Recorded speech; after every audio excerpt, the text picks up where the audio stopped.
कांग्रेस के दफ्तर में गायन जब वंदे मातरम का हो रहा था तो तीनों जो उनके बड़े नेता, चाहे मल्लिकार्जुन खड़गे हो, राहुल गांधी हो, सोनिया गांधी हो, इससे तो यही पता चलता है कि ये वंदे मातरम का विरोध चाहते थे कि नहीं बचे। कांग्रेस वो आजादी दिलाने वाली कांग्रेस नहीं है, ये सत्ताधारी कांग्रेस है। आपके धर्म में शरिया कानून में कहता है चोरी करने वाले का हाथ काट लिया जाए, तो कितने लोगों का आपने हाथ कटवाया उस समय। तो हमारे साथ बात करने के लिए केंद्रीय मंत्री गिरिराज सिंह हैं, उन्हीं से बात करेंगे और जानेंगे क्या कुछ कहेंगे। आज देश एक तरीके से आज़ादी का जश्न है, 80वां वर्ष मना रहे। लाल किले की प्राचीर से प्रधानमंत्री नरेंद्र मोदी ने देश को संबोधित किया, लेकिन नेता प्रतिपक्ष राहुल गांधी, मल्लिकार्जुन खड़गे नदारद रहे वहां से। सौभाग्य से ये स्वाधीनता दिवस के पर्व पर मुझे भी वहाँ जाने का लाल किला मौका मिला। हम लोग भी आश्चर्यचकित थे। मान लीजिए पिछले साल नहीं आए थे तो लगा कोई कारण रहा होगा, लेकिन ना आना ये ओछापन है। ये मोदी जी का बाइकॉट नहीं है, ये लोकतंत्र का बाइकॉट। लोकतांत्रिक व्यवस्था में ही आपको एलओपी बनाया गया है, चाहे अपर हाउस के हों चाहे लोकसभा के हों। ये ना आना ये मानसिकता दर्शाता है कि उनकी सोच लोकतंत्र के प्रति कितना घटिया है। ये मैं इसकी निंदा करता हूं। लेकिन नेता प्रतिपक्ष हो तो इतने बड़े भव्य कार्यक्रम, देश का कार्यक्रम है, उस जगह तो पहुंचना चाहिए ना। आजादी का जश्न है ये तो। मैंने दिखवाया कि 4 के पहले लीडर एलओपी विपक्ष के नेता, मैंने देखा सभी लोग जाते रहे। ये पहला दूसरा साल है कि ये लोकतंत्र का ही बहिष्कार कर रहे हैं। वो नेता कैसे बने हैं लोकतांत्रिक व्यवस्था में? तो वो जिस व्यवस्था में एलओपी बने हैं, संवैधानिक पद पे हैं, इन्होंने उसी व्यवस्था को अपमानित करने का काम किया। एक और तस्वीर जो देखने को मिली, वंदे मातरम का गायन हुआ कांग्रेस के दफ्तर में। गायन जब वंदे मातरम का हो रहा था तो तीनों जो उनके बड़े नेता, चाहे मल्लिकार्जुन खड़गे हो, राहुल गांधी हो, सोनिया गांधी हो, तो तीनों एक दूसरे को इशारा करते रहेगा कि ये क्या हो गया। देखिए, हो सकता है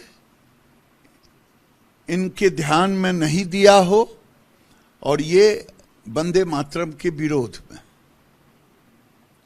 इससे तो यही पता चलता है कि ये वंदे मातरम का विरोध चाहते थे कि नहीं बजे। क्यों बजा रहा है? जो सीन आप लोगों ने देखा या दिखाया वो यही। लेकिन वंदे मातरम तो वही गीत है, वही शब्द है जिससे हमारे जो देश के वीर थे गाते थे और अंग्रेज थर थर कांपते भी थे। कांग्रेस वो आजादी दिलाने वाली कांग्रेस नहीं है, ये सत्ताधारी कांग्रेस है। ये नेहरू खानदान की कांग्रेस है। ये कांग्रेस के नाम पर कलंक वाली कांग्रेस है। असदुद्दीन ओवैसी झंडा तो फहराया लेकिन वंदे मातरम का गायन नहीं हुआ। ये भारत में रहेंगे, भारत का खाएंगे, अब भारत के कानून को नहीं मानेंगे। बैरिस्टर कहते हैं। हाँ, बैरिस्टर कहते हैं। मैं पूछता हूं बैरिस्टर साहेब, आपके धर्म में शरिया कानून में कहता है चोरी करने वाले का हाथ काट लिया जाए, तो कितने लोगों का आपने हाथ कटवाया उस समय। तो भारत के जो कानून है सीआरपीसी, उसको आप मानने लगते हो। तो मीठा मीठा गट गट, अथिता तिता थू थू, जो वंदे मातरम का अपमानित करता है वो राष्ट्र को अपमानित करता है। ये जो ओवैसी जिन्ना के रास्ते पर चलने वाले हैं, ये देश को टुकड़े टुकड़े करना चाहते हैं। ये देश में गजवाए हिंद लाना चाहते हैं। भारत में इनको जैसा मन वैसा कानून को यूज करेंगे। अगर सरिया कानून मानते हो तो पूरा सरिया मानो। खाओगे यहां का, गाओगे पाकिस्तान का। तो इतना नफरत वंदे मातरम से ये लोग क्यों करते हैं? चाहे ओवैसी हो, कांग्रेसी हो, ये सब नफरत क्यों? इन लोगों को भारत से कोई प्रेम नहीं है, भारत की मातृभूमि से। ये सत्ता के प्रेमी हैं। एक गजबाए हिंद चाहते हैं और एक चाहते हैं कि मेरे सिवा तो कोई प्राइम मिनिस्टर दूसरा हो ही नहीं सकता है। ये तो केवल नेहरू खानदान के लिए लोकतंत्र बना है। ये मोदी चाय बेचने वाला, पिछड़ा, अति पिछड़ा, ये फ्रस्ट्रेशन में जी रहे हैं। आज पीएम ने जब अपना संबोधन करे थे लाल किला की प्राचीर से, तो उन्होंने एक बात कही दिमागी नक्सली को लेकर के। उसको लेकर आप क्या कुछ कहेंगे? क्योंकि बहुत बड़ा शब्द हो गया इस तरीके से। देखिए, भारत के अंदर देश के प्रधानमंत्री के नेतृत्व में, जिसे लोग कहते हैं कि कहाँ गया वो पटेल, जिसको कहते हैं राहुल गांधी, एक देखा उनका, और चाणक्य, तो नरेंद्र मोदी के नेतृत्व में वही सरदार पटेल, वही चाणक्य एक देश एक कानून ला दिया। देश के अंदर में कश्मीर में पत्थरबाज थे, देश में आतंकवाद की बम फूटता था। आज बिहार में दरभंगा मॉड्यूल, कल है तेलंगाना में, परसों यहां, आज सब बंद हो गया।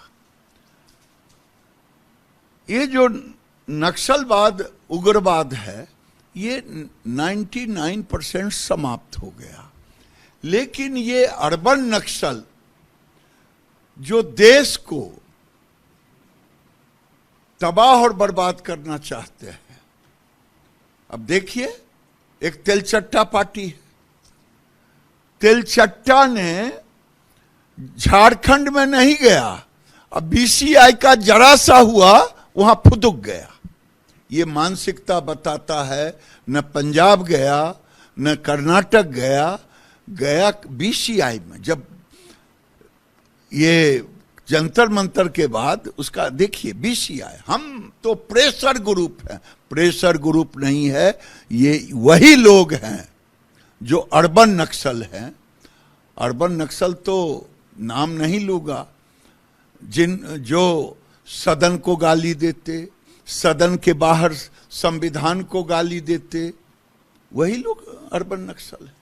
अच्छा, एक और बात, पीएम ने लाल किला की प्राचीर से राजनीतिक दलों से आज अपील भी करी, आग्रह भी किया महिला आरक्षण को लेकर। कहा कि आप साथ आओगे तो उन्नति और विकास के लिए महिलाओं को भी हमारा योगदान बराबरी का मिलेगा। लोकसभा से लेकर विधानसभा तक की बात कही। देखिए, प्रधानमंत्री का मानना है आधी आबादी की भागीदारी राजनीतिक निर्णय में भी हो, इसीलिए लोकसभा विधानसभा में 1/3 उनको आरक्षण मिले।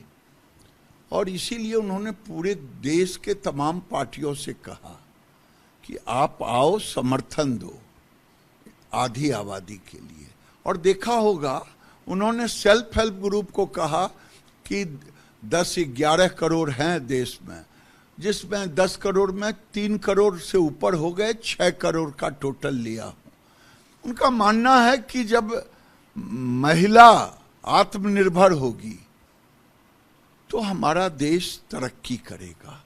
मैं खुद देखता हूं कि अपने बेगूसराय में कि हमारी 3.5 लाख थी, अभी 1 लाख और बढ़ी हैं, उसमें 1,80,000 हो गई हैं लाखपति दीदी। तो ये लाखपति दीदी होने से उस जिले का सामर्थ्य, आर्थिक सामर्थ्य बढ़ता है। उन्होंने इसीलिए कहा है, आज जो नहीं भागीदार होंगे उनको जो रोड़े अटकाएंगे महिलाओं के आरक्षण में, तो महिला भी आधी आबादी आने वाले चुनाव में उनके जीत में रोड़े अटकाने का। तो ये थे केंद्रीय मंत्री गिरिराज सिंह। विजय अनिल शर्मा के साथ गणेश पाठक, रिपब्लिक भारत, दिल्ली।